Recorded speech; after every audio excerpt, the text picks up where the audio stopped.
আসসালামু আলাইকুম, কেমন আছেন সবাই? আমি হঠাৎ করে বিনা নোটিসে লাইভে চলে আসলাম। আপনাদের সাথে সরাসরি ইন্টারাকশন হওয়া এটা একটা সৌভাগ্যের ব্যাপার। মাঝে মাঝেই মনে করি যে লাইভে হাজির হই, কিন্তু বিভিন্ন কারণে হয়ে ওঠে না। আজকে লাইভে আসার বড় একটা কারণ হচ্ছে আপনাদেরকে বলে দেয়া যে এখন থেকে প্রতি সপ্তাহে আমি একদিন করে আমার দুটো চ্যানেল, ফিনফ্যাক্টস এবং ফাইন্যান্স মেন্টর, দুটো চ্যানেলে আমি একবার করে লাইভে আসব। কেন লাইভে আসবো? কারণ অসংখ্য মানুষের ছোট ছোট প্রশ্ন থাকে। এই প্রশ্নগুলো যদিও ছোট, কিন্তু এক কথায় উত্তর দেওয়াটা ডিফিকাল্ট। আবার বসে বসে আমি লিখবো, সে সময়টা পাওয়া আমার জন্য কষ্টকর। তাই ছোট ছোট প্রশ্নের উত্তর দেওয়া হয় না। আবার যাদের অনেক প্রশ্ন থাকে তারা আমার সাথে পার্সোনাল কনসালটেশন করেন, সেখানে আবার পয়সা কড়ির ব্যাপার থাকে। সবাই সেই পয়সাটা জোগাড়ও করতে পারে না, আমার সাথে বসতেও পারেন না। তো এই জন্য আমি চিন্তা করেছি যে সপ্তাহে দুদিন যখন বসবো তখন আপনাদের কিছু কিছু প্রশ্ন নিয়ে আমি কথা বলবো, সো দ্যাট আপনাদের সুবিধা হয় প্রশ্নের উত্তরগুলো জানা এবং নিজেদের সমস্যার সমাধানটা বুঝতে পারা। আপনারা জয়েন করতে থাকেন। আর এই ফাঁকে আমি আপনাদের সামনে, আমি তো ফাইন্যান্সের বাইরে আমার একটা পরিচয় আছে, আপনারা জানেন কি না, যে আমি কিন্তু গান লিখি, আমি নাটক লিখি, এবং এটা মূলত অনেক আগে থেকে। তো সেই গান লেখা, নাটক লেখার সুবাদে অনেকের সাথে আমার পরিচয়, এবং অনেকেই আমাকে জানেন যে আমি শুধু গীতিকার। কিন্তু আমি যে ফিনান্সিয়াল সেক্টরের মানুষ, সেটা আবার আমি গান লিখে যারা জানেন তারা হয়তো অনেকেই জানেন না। আবার যারা এখন আমাকে ফলো করছেন, আমি ফাইন্যান্স নিয়ে কথা বলছি, বিজনেস নিয়ে কথা বলছি, পার্সোনাল ফাইন্যান্স ম্যানেজমেন্ট নিয়ে কথা বলছি, তারা হয়তো আবার জানেন না যে আমি গান লিখেছি। যেমন আমার লেখা খুব জনপ্রিয় একটা গান আছে, শাকিলা জাফরের গাওয়া, আপনারা জানেন হয়তো বা, তুমি মিষ্টি করে দুষ্টু বলো শুনতে ভালো লাগে। এরকম শাকিলা আপা অনেক গান গিয়েছেন, সুবীর নন্দী গান গিয়েছেন অনেক, ফোক সিঙ্গার মমতাজ আমার গান গিয়েছেন অনেকগুলো, 4টা ফুল অ্যালবাম বের করেছেন আমার লেখা গানের। তো যাও, আরও কিছু মানুষ আপনারা জয়েন করেন। এর মধ্যে আমি একটা গানের কয়েকটা লাইন গাই, যেটা কেমন লাগে, যেহেতু এটা আড্ডা। এই গানটা হচ্ছে জটিলেশ্বর মুখোপাধ্যায়ের লেখা এবং সুর করা, ভারতের সিঙ্গার উনি। অসম্ভব প্রিয় একটা গান আমার। এই গানটার কথা এরকম যে, তোমার সঙ্গে দেখা না হলে ভালোবাসার দেশটা আমার দেখা হতো না, তুমি না হাত বাড়িয়ে দিলে এমন একটি পথে চলা শেখা হতো না। কি গাইব? তোমার সঙ্গে দেখা না হলে ভালোবাসার দেশটায় আমার দেখা হতো না, তুমি না হাত বাড়িয়ে দিলে এমন একটি পথে চলা শেখা হতো না, তোমার সঙ্গে দেখা না হলে ভালোবাসার দেশটায় আমার দেখা হতো না, তুমি না হাত বাড়িয়ে দিলে এমন একটি পথে চলা শেখা হতো না, তোমার সঙ্গে দেখা না হলে। বুকের মাঝে বোবা হয়ে ছিল কোয়েলা, বুঝিনি ছিলাম যতদিন আমি একলা, বুকের মাঝে বোবা হয়ে ছিল কোয়েলা, বুঝিনি ছিলাম যতদিন আমি একলা, তুমি ফাগুনে এনে না দিলে সেই পাখিটার ডাকা হতো না, তোমার সঙ্গে দেখা না হলে ভালোবাসার দেশটায় আমার দেখা হতো না, তুমি না হাত বাড়িয়ে দিলে এমন একটি পথে চলা শেখা হতো না, তোমার সঙ্গে দেখা না হলে। ধুধু এক মরু যেন নদী হয়েছে,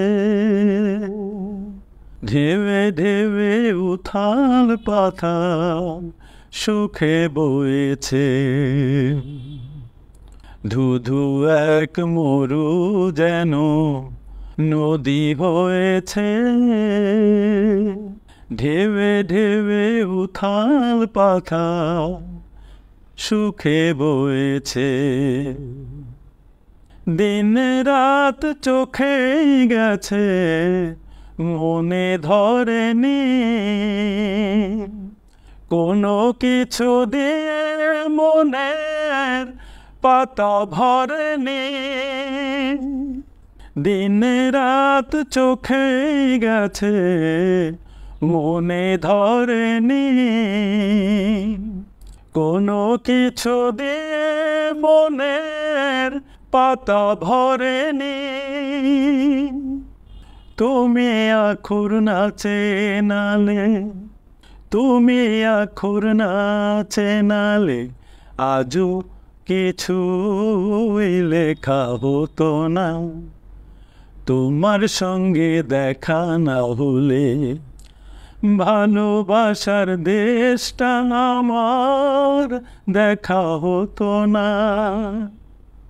তুমি না হাত বাড়িয়ে দিলে এমন একটি পথে চলা শেখা হতো না, তোমার সঙ্গে দেখা না হলে। যাক, একটা গান গাওয়া হয়ে গেল পুরা। অনেকে জানলেন যে আমি গান নিয়ে কাজ করি। আচ্ছা, এখন মূলত দুই একটা প্রশ্নের একটু উত্তর দেওয়াটা খুব দরকার। আমার কাছে অনেকেই লিখেছেন আইএফআইসি আমার বন্ড যেটা আছে এটা নিয়ে। এরকম ফোন কল পেয়েছি আমি মোর দ্যান 50, যাদের সংখ্যা যে আইএফআইসি আমার বন্ড কোনো ঝামেলা হবে কিনা। আমার একটা ভিডিও আছে আইএফআইসি আমার বন্ড কি একটি প্রতারণা, এবং তারও আগে বেশ কয়েক মাস আগে আরেকটা ভিডিও আছে আইএফআইসি আমার বন্ড নিয়ে। সেখানে কয়েকটা ব্যাপার আমি পরিষ্কার করে বলার চেষ্টা করেছি। আবার সংক্ষেপে একটু বলি, আপনারা শুনুন। যাদের আইএফআইসির সাথে সম্পর্ক আছে বা এই বন্ডের সাথে সম্পর্ক আছে তাদের জন্য, তাদের কাজে লাগতে পারে। আইএফআইসি আমার বন্ড, যদিও এই নামে বন্ডটা বলা হয়েছে, মনে হচ্ছে যেন IFIC bond, but it's a false information. নামটা ওটা দিয়েছে, কিন্তু আইএফআইসির নিজস্ব বন্ড এটা না।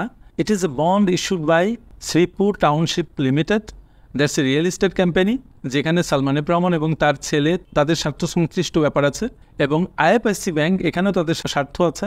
এদের এখানে প্রায় 2% মতো শেয়ার আছে তাদের। এখানে সরকারি মালিকানা আছে, কর্পোরেট হাউসগুলোর কিছু মালিকানা আছে, রিটেল মানে শেয়ার হোল্ডার যারা তাদের মালিকানা আছে। এই বন্ডটা গ্যারান্টি দিয়েছে মূলত আইএফআইসি ব্যাংক।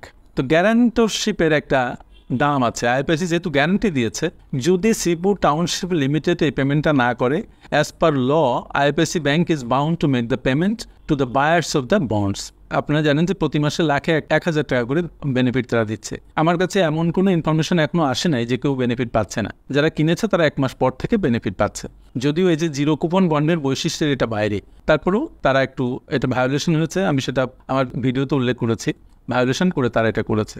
যদি ক্ষমতা থাকে, ধরেন সালমান এফ রহমান সাহেব খুব ক্ষমতাশালী মানুষ ছিলেন, শিবলির উবায়দ সাহেব বিএসইসি, বিসেক বলে Bangladesh securities and exchange commission, তার চেয়ারম্যান ছিলেন, এনারা মিলে এই কাজটা করেছেন, ফলে অনেক ভায়োলেশন হলেও তারা এটা বৈধতা দিয়েছেন। এইটা রিস্কি কিনা, যেহেতু আইএফআইসি ব্যাংকের গ্যারান্টি আছে, আইএফআইসি ব্যাংকের আর্থিক অবস্থা এখনও আমরা এরকম শুনি না যে প্রচণ্ড খারাপ অবস্থায় গেছে। বাংলাদেশের প্রত্যেকটা ব্যাংক মোটামুটি ক্লাসিফিকেশনের দিকে এগিয়ে আছে। আমরা জানি যে বাংলাদেশের ক্লাসিফাইড লোনের পরিমাণ অনেক বেশি, তাহলে যেহেতু ক্লাসিফিকেশন প্রচুর, আইএফআইসি ব্যাংকেও ক্লাসিফিকেশন আছে। তবে তারা যদি ফেল করে কখনো, তখন যেয়ে হয়তো একটা সমস্যা হবে, কিন্তু এখন সেরকম আলামত দেখা যাচ্ছে না। এবং বাংলাদেশ ব্যাংকের রিসেন্ট যে পলিসি এবং তারা যেসব পলিসির দিকে হাঁটছে, সেই পলিসিগুলো আমার কাছে খুব আকর্ষণীয় মনে হচ্ছে। যেমন আপনারা জানেন যে ইসলামী ব্যাংকের উপরে এবং এসআলমের মালিকানাধীন যেগুলো ব্যাংক ছিল, তাদের কবজায় যেগুলো ব্যাংক ছিল, সেটা নিয়ে অন ভিডিও আছে। তো সেই ব্যাংকগুলোর ব্যাপারে বাংলাদেশ ব্যাংকের গভর্নর এটা ঘোষণা দিয়েছেন এবং সেই অনুপাতে কাজ শুরু হয়েছে, পর্ষদগুলোকে ভেঙে সাজানো হয়েছে। তো ফলে এখন ব্যাংকগুলো মোটামুটি পুনর্গঠনের দিকে যাচ্ছে এবং ব্যাংক কমিশন গঠন করে ব্যাংকের একটা আমূল পরিবর্তন আসবে। এবং গভর্নর সাহেব একটা কথা বলেছেন, দ্যাট ইজ ভেরি ইম্পর্ট্যান্ট, এবং ভদ্রলোকের সৎ উক্তি আমার নিজের খুব ভালো লাগছে, যে সেটা হচ্ছে উনি বলছেন যে ছোটো ছোটো ডিপোজিটকারীরা বা যারা জমা করেছেন টাকা, এই স্টেক হোল্ডাররা যেন ক্ষতিগ্রস্ত না হয়, সেদিকে সরকারের খুব সজাগ দৃষ্টি থাকবে। বাংলাদেশে কিছু কিছু ঘটনা এমন ঘটেছে বেশ আগে, কিন্তু যেমন আল আরাফা ব্যাংক, এখানে অনেকেই তাদের টাকা পায় নাই। তারপরে এখন বেশ কিছু লিজিং কোম্পানি আছে যাদের কাছে ডিপোজিটররা ঘুরছে কিন্তু টাকা পাচ্ছে না, বিকজ তাদের লিকুইডিটি কম বলে তারা টাকা দিতে পারছে না, ফলে তারা এফডিআর হাই রেটে রিনিউ করে দিচ্ছে। যাও, তবে আইএফআইসির ক্ষেত্রে আমি যেটা বলছি যে এখনও ভীতিটা ওই পর্যায়ে যায় নাই যে এখনই তাড়াতাড়ি ভাঙিয়ে আপনি অন্য কিছু করবেন। আমার মনে হয় এখানে এটা এখন থাকতে পারে, তারপরে পরবর্তীতে যে কী পরিস্থিতি আসে সেটার উপর বেস করে আসলে আলটিমেটলি ডিসিশনটা নিতে হবে। আচ্ছা, এবার আবার কেউ কেউ আমাকে প্রশ্ন করেছেন, যেমন দু একটা ব্যাংকে তারা ডাবল বেনিফিট স্কিম করেছেন, যেমন ইউসিবিএলে ডাবল বেনিফিট স্কিম করেছেন, কেউ মার্কেন্টাইল ব্যাংকে ডাবল স্কিম করেছেন, কেউ করেছেন প্রিমিয়ার ব্যাংকে। আমি একটা বিষয় এখানে বলি আপনাদের সবাইকে, যে আমি যখন লাইভে কথা বলি তখন আমার কোনো ব্যাংকের নাম করে স্পেশাল কোনো সাজেশন দেওয়াটা এটা একটু সঠিক দেখায় না। কারণ ইউসিবিএলে আমরা জানি যে গন্ডগোল হয়েছে, সেখানেও বোর্ড পুনর্গঠনের ব্যাপার হয়েছে। প্রিমিয়ার ব্যাংকে ওরকম কিছু আমরা এখনো শুনি নাই যে খারাপ কিছু। তারপরে মার্কেন্টাইল ব্যাংকেও আমরা কোনো নেগেটিভ কিছু শুনি নাই। কিন্তু পত্রিকা যদি আপনারা ঘাটেন দেখবেন যে সেখানে বিভিন্ন জোনে আছে ব্যাংক এরকম একটা ডিক্লারেশন দেওয়া হয়েছে, বিভিন্নভাবে তারা ইনফরমেশনগুলো নিয়ে তারা এটা লিখেছে। তো যেহেতু ব্যাংকের ব্যাপার এবং এখন বর্তমান সময়ে আপনার ইনফরমেশনগুলো খুবই উন্মুক্ত, যে ব্যাংকের নামে কোনো কিছু আপনি শোনেন যদি সেখানে আপনার টাকা পয়সা থেকে থাকে তাহলে আপনি আগে ইন্টারনেটে সার্চ দেন, দিয়ে নিজের একটা বুঝ তৈরি করেন, তাহলে আপনি বুঝতে পারবেন যে সেখানে আসলে টাকা রাখা ঠিক হবে কিনা। অনেকক্ষণ পত্রিকায় এমন এমন ইনফরমেশন আসে যে ইনফরমেশনগুলোর উপরে বেস করে ডিসিশন নেওয়াটা ঠিক হয় না। কারণ সাংবাদিকরা তো ব্যাংকার নন, তারা হয়তো একটা ব্যাখ্যা তারা দেন যেটা হয়তো ব্যাংকের অনেক কিছুর সাথে কখনো কখনো অমিল হয়ে যায়। ফলে যখনই কিছু পড়বেন সেটা আবার কাউন্টার চেক করবেন, করে তারপর একটা ডিসিশন নেবেন। স্বপন চাকমা, আপনাকে বলি, আমাদের মানুষের মধ্যে যেটার দরকার সবচেয়ে বেশি সেটা হচ্ছে অনুপ্রেরণা। অনুপ্রেরণা যদি আপনি দিতে পারেন, কাউকে জাগাতে পারেন, তাহলে তার দ্বারা অনেক অসাধ্য সাধন করা সম্ভব। আর যদি মানুষের ভিতরে অনেক ব্রিলিয়েন্স থাকে এবং খুব মেধাবী তিনি হন, কিন্তু যদি ভিতরে অনুপ্রেরণা না থাকে তাহলে তার দ্বারা কিছু করা কঠিন হয়ে পড়ে। অনুপ্রেরণা একটা দারুণ ব্যাপার। এই জন্য যখন কোনো আইডিয়া আপনার মধ্যে আসবে এবং ভিতরে আপনি অনুপ্রাণিত বোধ করবেন, তখনই আপনি ওই ডিসিশনটা নেবেন এবং নেওয়ার পরে আর সেখান থেকে সরে আসবেন না, তাহলে আপনি সফল হবেন। খালিদ হোসেন হৃদয় একটা বলছেন আমাকে, স্যার কেমন আছেন? ভালো আছি। অল্প আয়ের চাকরিজীবীদের জন্য ফিনান্সিয়াল ফ্রিডম ব্যাপারটা নিয়ে টিপস দেন। আমার একটা ভিডিও আছে হৃদয়ে, যে অল্প আয়ের মানুষ তারা তাদের সংসারকে কেমনে সামলাবেন, তাদের ফাইন্যান্সকে কীভাবে মেনটেন করবেন।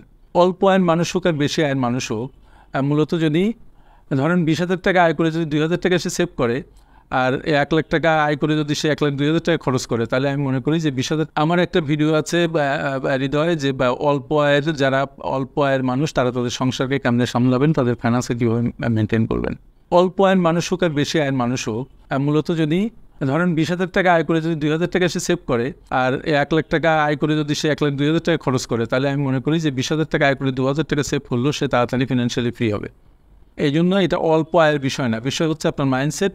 যে 20,000 টাকায় চলতে পারে সে 18,000 টাকাও চলতে পারে, যে 1 লাখ টাকায় চলতে পারে সে 90,000 টাকাও চলতে পারে। ওই 10,000 টাকা একটু স্যাক্রিফাইস করতে হবে, কারণ আপনার ভালোর জন্য আপনি একটু স্যাক্রিফাইস করবেন।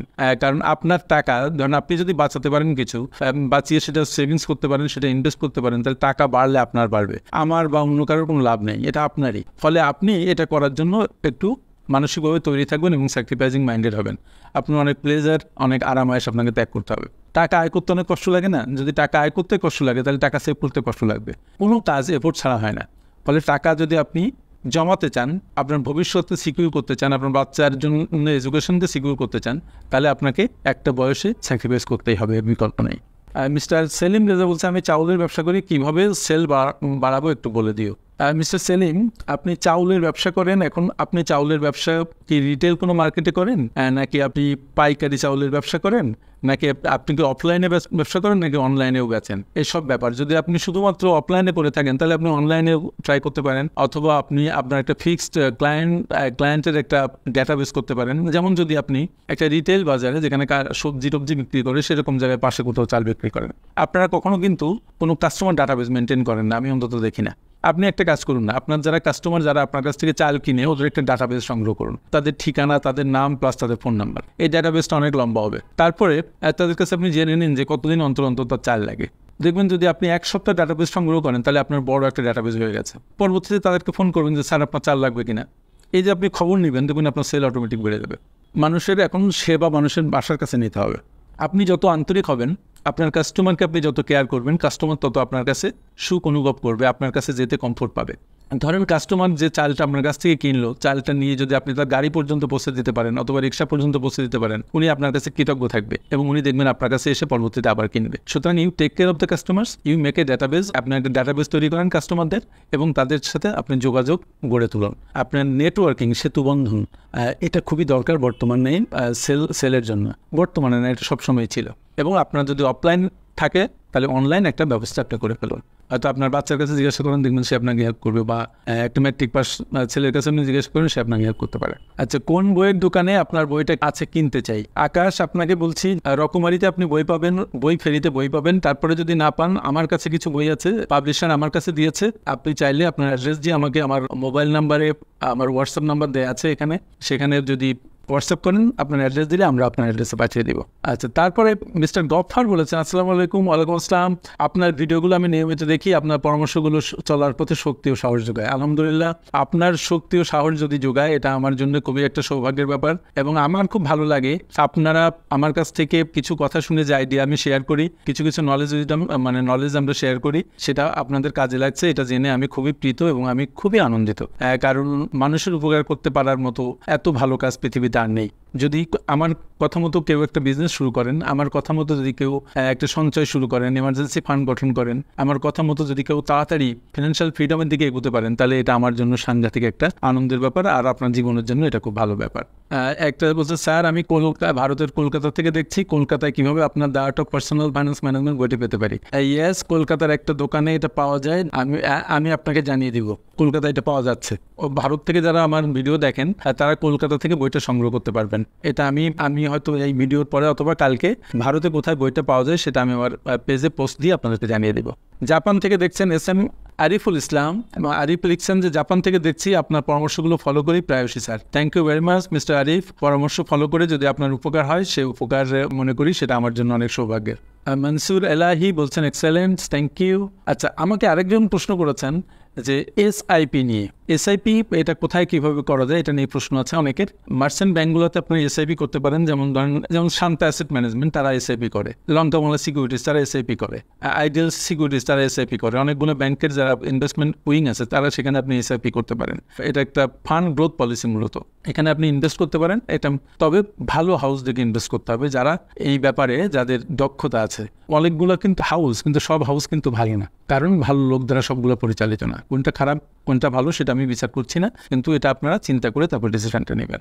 আর এখানে আরেকটা কথা আমি আপনাদেরকে একটু বলে দিই যে আমরা এই যে গণ আন্দোলন যেটা হয়ে গেল, তার আগে বৈষম্য বিরোধী ছাত্র আন্দোলনের মাধ্যমে যে গণ অভ্যুত্থান হলো আমাদের, তার আগে আমি কোর্স ডিক্লেয়ার করেছিলাম, কিন্তু দুর্ভাগ্যবশত আমি সেই কোর্সটা এখনো শুরু করতে পারিনি। সত্যি কথা বলতে কি, ওই সময়ে আমার মানসিক অবস্থা খুব খারাপ হয়ে গেছিল, আমি মেন্টালি খুব ভেঙে পড়েছিলাম বলবো না, বাট আমি মনে হচ্ছিল যে আর পারছি না নিতে, এরকম একটা অবস্থা হয়ে গেছিল। তো আমরা সেই কোর্স শুরু করছি এই মাসের 21 তারিখ থেকে, এবং আপনাদের সুবিধার্থে বলি, আমি যখন কোর্স ডিক্লেয়ার করি তখন এটার চার্জ রেখেছিলাম 2500 টাকা। আমি পূর্বে যে কোর্স করেছি সেটাও চার্জ ছিল 2500 টাকা, কিন্তু বর্তমান পরিবর্তিত পরিস্থিতিতে আপনাদের সবার কথা বিবেচনা করে আমি একটা কাজ করেছি, সেটা হচ্ছে আমি কোর্সের ফিস 2500 টাকা, কিন্তু সবার জন্য এটা 50% ডিসকাউন্টের ব্যবস্থা আমি করেছি। তার মানে আপনি 1250 টাকা দিয়ে এই কোর্সে পার্টিসিপেট করতে পারবেন। সেখানে আমরা কি কি শেখাবো, সেখানে অনেক কিছু চলে আসবে। আপনার পার্সোনাল ফাইন্যান্স ম্যানেজমেন্টের ইস্যু, মূলত আপনার বাজেটিং কিভাবে আপনি করবেন সেটা আসবে, আপনার সঞ্চয় কিভাবে করবেন,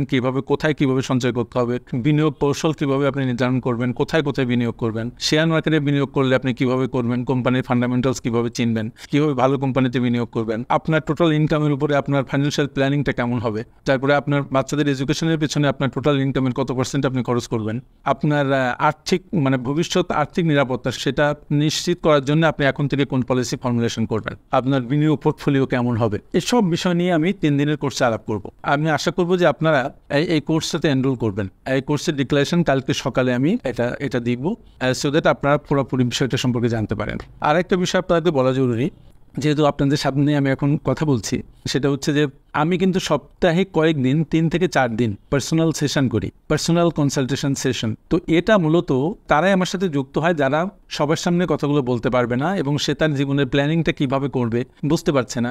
সে ধরনের রিটায়ারমেন্টের পরে চাচ্ছে তার হাতে 5 কোটি টাকা থাক, সেই এখন সামনে তার 20 বছর সময় আছে, কোন পথে গেলে তার 5 কোটি টাকা আসবে বা 10 কোটি টাকা আসবে, এই যে পলিসিগুলো বের করে দেয়া, তার মাথার মধ্যে চিন্তা ঢুকিয়ে দেয়া, তাকে একটা গাইডলাইন করে দেয়া, রোডম্যাপ করে দেয়, এগুলো আমরা সেখানে করি। তার ফিনান্সিয়াল প্ল্যানিংটা ঠিক করি। ইন্স্যুরেন্স যদি সে করে, কোন ইন্স্যুরেন্স করবে সেটা থেকে আমি পরামর্শ দিই। তারপরে কোন বই পড়তে হবে, মূলত তার নিজের অর্জিত অর্থের কিভাবে সঠিক ব্যবস্থাপনা করে সে একটা কাঙ্ক্ষিত লক্ষ্যের দিকে এগোতে পারবে, তাড়াতাড়ি ফিনান্সিয়ালি ফ্রি হতে পারবে, সে কি চাকরি করবে নাকি ব্যবসা করবে, সে একটা গাইডলাইন তাকে দিয়ে দেওয়া হয়। তো যারা আমার সাথে যুক্ত হন তারা, আমি খুব অবাক হয়ে খেয়াল করি যে তারা খুবই আনন্দ অনুভব করেন এবং মনে করেন যে তারা খুবই উপকৃত হয়েছেন, কিন্তু সেটা আমি লাইভে ধরেন বলতে পারবো না। কারণ হচ্ছে আপনি জানেন যে কখনো কখনো ব্যক্তিগত বিষয়গুলো লাইভে বলাটা, জনসমক্ষে সবার সামনে বলাটা যৌক্তিক না, এটা কোনো ভালো কাজ না। কারণ ধরেন যে কোনো একটা ব্যাংকের ব্যাপারে যদি আমি নেগেটিভ কথা বলি, বলি লাইভে, তাহলে এটা অনেক মানুষকে ইনফ্লুয়েন্স করবে। তারপরে যদি ওই ব্যাংকের যতগুলা লোক ডেপোজিটার আছে তারা ডেমোরালাইজড হবে, তারা ভয় পাবে। এই কাজ আমার না, এটা একটা অপরাধ আমি মনে করি। কিন্তু ব্যক্তিগতভাবে যখন কেউ আমার সাথে বসেন তখন তাকে আমি গাইড করতে পারি যে না, আপনি এখানে এটা না করে এটা করেন, আপনি রিয়েল এস্টেটে ইনভেস্ট না করে আপনি স্টক মার্কেটে করেন, স্টক মার্কেটে করলে আপনি এইভাবে করেন, না আপনি গোল্ডে ইনভেস্ট করেন, নাকি কী করবেন। আমি সেখানে তার পরিস্থিতি, তার লক্ষ্য, তার ইনকাম, তার এক্সপেন্ডিচার এগুলো সব দেখে পুঙ্খানুপুঙ্খ বিচার বিবেচনা করে তাকে একটা গাইডলাইন আমি দিই। যারা ব্যক্তিগত কনসালটেশনে যুক্ত হতে চান তারা আমার সাথে যোগাযোগ করবেন, আমরা সেটা নিয়ে কথা বলবো। এবং সেক্ষেত্রে আপনাদের অনেকে ডিসকাউন্ট চান, যদি খুব খারাপ অবস্থা হয় সেটাও তো চিন্তা করে দিতে পারে। যাও, আবার আসি মূল আলোচনায়। যে কামরুল হাসান উনি বলছেন প্রবাসী ইনভেস্ট নিয়ে কিছু বলেন। প্রবাসী যারা আছেন তারা ওখানে বসে আপনি বন্ডে ইনভেস্ট করতে পারেন, আপনি সঞ্চয়পত্র কিনতে পারেন। তারপরে এখন অনেক ব্যাংক আছে যে ব্যাংকে আপনি ওখান থেকে সরাসরি টাকা পাঠিয়ে আপনি বিভিন্ন স্কিম করতে পারেন। এফডিআর তো করতে পারেনি। তবে অনেকে বলে যে যারা প্রবাসে আছে তারা প্রবাসে থাকতেই দেশে একটা ব্যবসা সেট আপ করে তারপর দেশে আসতে। এখানে আমার একটু অনেকের সাথে আমার খুব বিনীতভাবে দ্বিমত পোষণ করি। এই কারণে যে দূরে থেকে বাংলাদেশে বিশেষ করে আরেকজনকে দিয়ে ব্যবসা দাঁড় করানোটা খুব কষ্ট, এটা ইম্পসিবলের কাছাকাছি আমি মনে করি। কেউ পারে না তা না, যদি তার সেরকম যোগ্য লোক, খুব বিশ্বস্ত লোক থাকে, কিন্তু এটা খুব ভালনারেবল একটা আইডিয়া। আমি মনে করি যারা বিদেশে আছেন তারা যদি দেশে কিছু করতে চান তাহলে আগে সেটা নিয়ে পড়াশোনা করুন, ভালো করে জানুন, স্টাডি করুন, করার পরে আপনি ফিরে আসুন। ফিরে এসে আপনার যে টোটাল ইনকাম তার একটা পোর্শন আপনি ব্যবসায় খাটান। তারপর যদি আস্তে আস্তে আপনি মনে করেন যে না ব্যবসায় আপনি ভালো করছেন, তখন আর একটু পয়সা কাটান এবং আস্তে আস্তে সেটা দিয়ে আপনি চলতে শুরু করেন। ওয়েজার্নার্স ডেভেলপমেন্ট বন্ড, এটা অনেক আগের বন্ড, বাংলাদেশ গভর্নমেন্টের একটা বন্ড। এটা যারা বিদেশে আছেন তারা এই বন্ডে ইনভেস্ট করতে পারেন, ডলারে ইনভেস্ট করতে পারেন। তবে বিদেশে যারা থাকেন তাদেরকে আমি বারবার বলি আপনাদের কষ্টার্জিত পয়সা যেন একটাও নষ্ট না হয়। যে করে হোক কষ্টার্জিত পয়সাগুলো রাখার চেষ্টা করবেন এবং পরবর্তীতে যেন যে উদ্দেশ্যে গেছেন, ভালো একটা পরিবার গঠন, পরিবারের বাচ্চাদের ভালোভাবে লেখাপড়া শেখানো, বাপ মায়ের সেবা করা, পরিবারকে দেখে শুনে রাখা, এগুলো সব যেন করা যায়। টাকাগুলো যেন কোনোভাবে ওয়েস্ট না হয়। এবং আপনজনরা কিন্তু টাকা নষ্ট করে বেশি। এগুলো একটু চোখে মুখে মানে একটু হিসাব রাখা, একটু নিয়মতান্ত্রিকতার মধ্যে রাখা, জেনে বুঝে খরচ করাটা দরকার। তো আমার মনে হয় আজকে অনেকক্ষণ হলো। যদি কোনো প্রশ্ন আপনাদের থেকে থাকে তাহলে এখানে এই কমেন্ট বক্সে প্রশ্ন করে রাখেন। আমি 2-1 মধ্যে ডিক্লেয়ার করবো যে আমি কোন দিন লাইভে আসবো, এবং যেদিন লাইভে আসবো এক একদিন এক একটা স্পেশাল এজেন্ডা নিয়ে কথা বলবো। আমার সাথে থাকবেন এবং প্রশ্ন করবেন, এবং আমি শুরুতে 2-1টা প্রশ্নের উত্তর দিয়েই আমি আমার সেশন শুরু করব। আমার সাথে এতক্ষণ থাকার জন্য আপনাদেরকে অনেক অনেক ধন্যবাদ। সবাই ভালো থাকবেন, সুস্থ থাকবেন, অনেক ভালো থাকবেন, আর্থিকভাবে স্বাধীন হবেন, অভাব থেকে দূরে থাকবেন, এই প্রত্যাশা করি, এই কামনা করি, এই দোয়া করি। আসসালামু আলাইকুম, খোদা হাফেজ।